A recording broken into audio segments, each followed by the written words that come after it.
ಎಲ್ಲರಿಗೂ ನಮಸ್ಕಾರ. Welcome to ಸೌಮ್ಯಾರ ವಿಲಾಗ್. ಇವತ್ತು ಸಂಡೇ ಬೆಳಿಗ್ಗೆ ಸಿಂಪಲ್ ಆಗಿ ಒಂದು ಚಿತ್ರಾನ್ನ ಮಾಡ್ಕೊಂಡೆ. ನೇಬರ್ದು ಸೀಮಂತ ಶಾಸ್ತ್ರ ಇರೋದ್ರಿಂದ ರೆಡಿಯಾಗಿ ಹೋಗ್ತಾ ಇದ್ದು.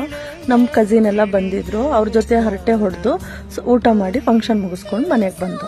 ಇವತ್ತಿನ ಸಂಡೇ ಸ್ಪೆಷಲ್ ಒಂದು ಸಿಂಪಲ್ ಆದ ಮಟನ್ ಸಾಂಬಾರ್ ಮಾಡೋಣ. ಮೊದಲಿಗೆ ಎಣ್ಣೆ, ಈರುಳ್ಳಿ, ಹಸಿಮೆಣಸು, ಟೊಮೊಟೊ, ತೊಳೆದಿರುವಂತಹ ಮಟನ್ ಹಾಕಿ ಸ್ವಲ್ಪ ಉಪ್ಪು, ಅರಿಶಿಣ ಪುಡಿ ಹಾಕಿ ಫ್ರೈ ಮಾಡಿ 3 ರಿಂದ 4 ವಿಷಲ್ ಕುದಿಸಿಕೊಳ್ಳಬೇಕು.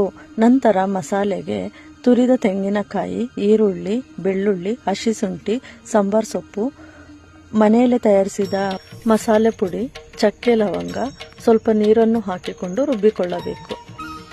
ಬೇಯಿಸಿದ ಮಟನ್ಗೆ ರುಬ್ಬಿದ ಮಸಾಲೆಯನ್ನು ಹಾಕಿ ಮಟನ್ ಮಸಾಲೆ ಪುಡಿಯನ್ನು ಸ್ವಲ್ಪ ಹಾಕಿ 3 ರಿಂದ 4 ನಿಮಿಷ ಕುದಿಸಿ ನಂತರ ಕೊತ್ತಂಬರಿ ಸೊಪ್ಪನ್ನು ಉದುರಿಸಿ ಸಿಂಪಲ್ ಆದ ಮಟನ್ ಸಾಂಬಾರ್ ರೆಡಿ.